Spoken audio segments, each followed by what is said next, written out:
Сәлеметсіздер ме, құрметті көрермендер? Көпшіліктің өтінішімен бүгінгі тақырыбымды эрозияға арнағым келіп отыр. Эрозия деген мынау жатырдың мойнында болатын ашық жара. Оның екі түрі болады. Бірі истинная эрозия деп аталынады, бірі псевдоэрозия деп аталынады. Мен сіздерге ол қалай пайда болатынын түсіндіргім келеді. Біріншіден, инфекция, воспалительный процесс дейміз, кальпит дейміз, эндоцервицит дейміз. Ал екіншіден, ол кейде гинекологический айналармен қараған кезде болып қалатын жара.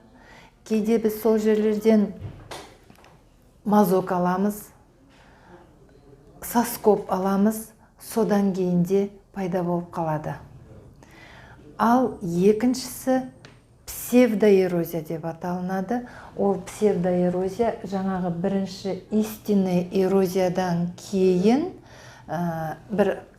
жақсы бір благоприятный дейміз ғой, сондай кездерде бір клеткалары болады. Сол истинный эрозияны жауып тұрады да, ол псевдоэрозияға айналынады. Оны емдеу үшін біраз анализ тапсыру керек. Біріншіден, воспалительный процестерге тапсыру керек, инфекцияға тапсыру керек. Ең бастысы онкоцитологияға анализ алыну керек.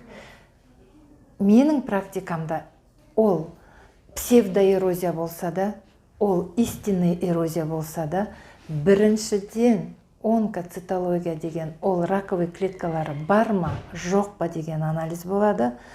Соған тапсыру керек. Екіншіден СА-125 деген мынау біздің женский әйелдердің органдағы жаңағы злокачественный клетка дейміз, жаман клеткаларды көрсететін анализ. Соны тапсыру керек.